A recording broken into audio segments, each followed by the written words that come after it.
Additionally, Yang Wanming, vice president of the Supreme People's Court of China, bluntly stated at a seminar on mutual recognition of court rulings between Hong Kong and China that after the agreement comes into power alongside the 9 judicial cooperation agreements that were previously signed, he said that over 90% of civil and commercial cases can be mutually recognized and enforced between Hong Kong and China. This represents China's expansion of legal authority over Hong Kong.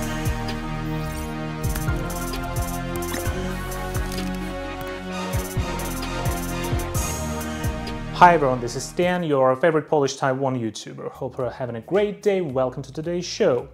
At the end of January 2024, right on the Lunar New Year's Eve, the Supreme People's Court of China and the Department of Justice of Hong Kong signed the document titled The Reciprocal Recognition and Enforcement of Civil and Commercial Judgments between Hong Kong and the Mainland.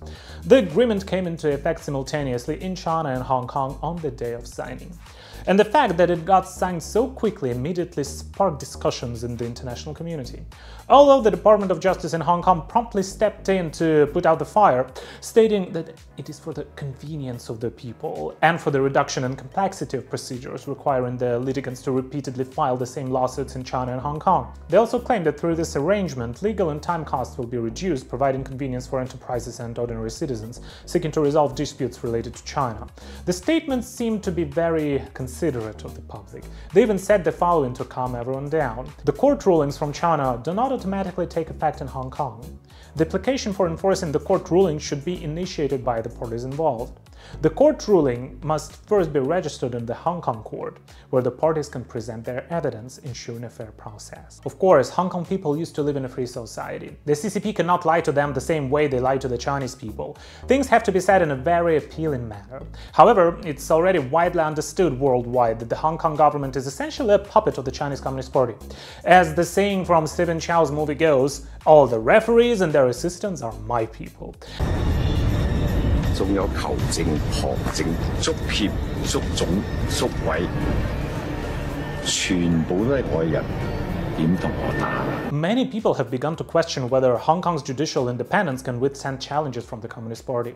Hong Kong's Secretary for Justice Paul Lam also directly stated in an interview with the pro-Beijing media outlet Da Gongbao that as long as a ruling meets certain conditions, such as being issued by certain courts and not having reasons for withdrawal, we, meaning the Hong Kong side, will accept it. We won't re-examine why the ruling was made or who is right and who is wrong. In other words, the Hong Kong government basically won't challenge the judgments from China's courts. Kevin Yam, senior fellow at the Center for Asian Law of Georgetown University, who has previously worked as a commercial litigator in Hong Kong, pointed out that even though in most cases China's civil and commercial courts are not entirely awful, still, he believes that the ordinance allows for civil awards made in criminal cases in China to be enforced in Hong Kong, which can create a path for enforcing aspects of PRC criminal law in Hong Kong.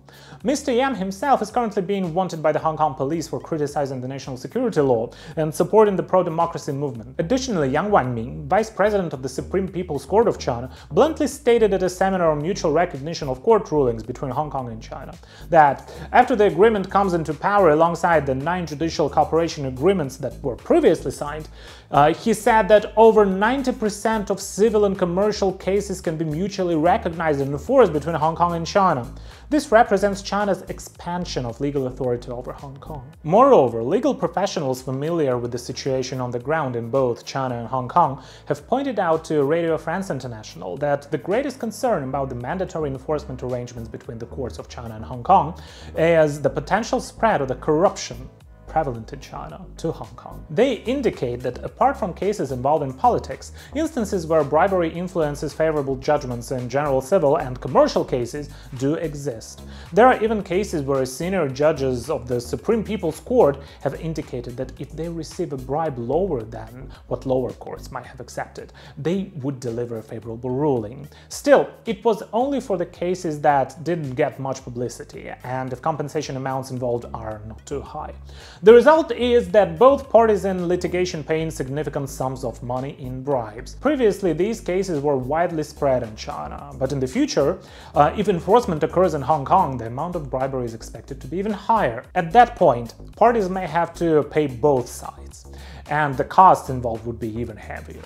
There is also an estimation that under the new agreement between China and Hong Kong, those most affected would be individuals involved in cases worth tens of millions of dollars. That is, Hong Kong residents higher than the upper middle class, but still not as wealthy as the people Forbes writes about, meaning seven figures entrepreneurs mostly.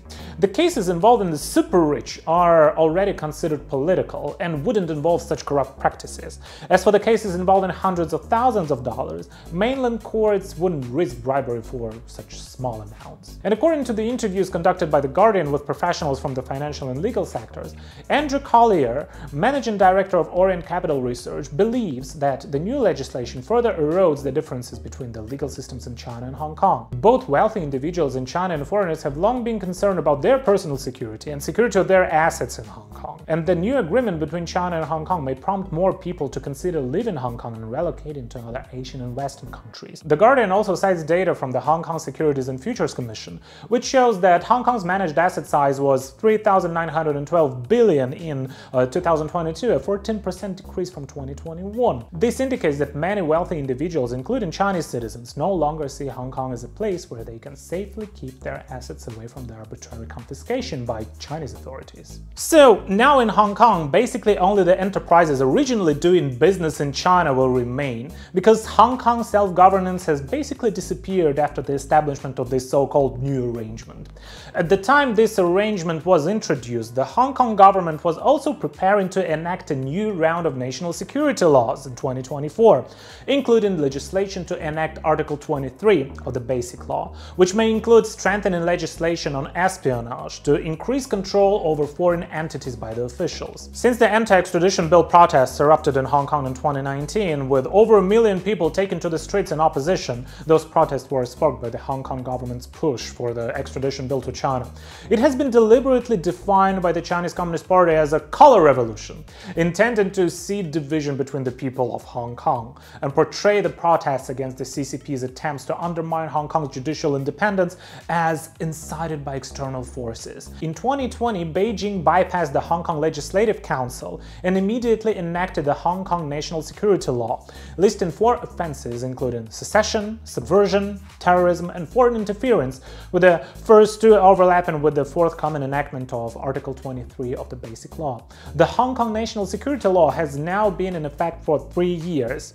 This law, which the Hong Kong government claimed at the time to be targeting only a small number of people, has had a 100% conviction rate up to now, and has also caused a chilling effect throughout Hong Kong society from top to bottom. On March 11, 2021, under the pretext of putting forward the policy of patriots governing Hong Kong, the Xi Jinping regime passed the decision of the National People's Congress on improving the electoral system of the Hong Kong Special Administrative Region, significantly reducing the autonomy and democratic level of elections in Hong Kong, ensuring that the only so-called patriots, meaning those loyal to the Beijing government, occupy the vast majority of seats in the Parliament of Hong Kong, the Legislative Council.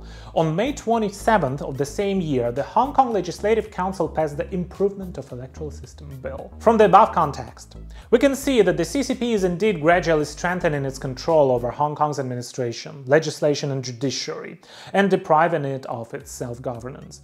Although discussions about the existence of the one country, two systems in Hong Kong are becoming rare in Taiwan and anywhere else in the world, many pro-China politicians in Taiwan continue to brainwash the Taiwanese people with the concepts like 1992 consensus, or propaganda slogans like Taiwan and China are family, or even openly express support for the unification with China. However, they fail to inform voters about how the CCP is undermining Hong Kong's system. In reality, the one country, two systems is just a lie that the CCP uses as a facade for oppression that's really going on in Hong Kong. Thank you for watching. If you liked the video, please press like, subscribe and share. This is Stan. I see you in the next one. Bye.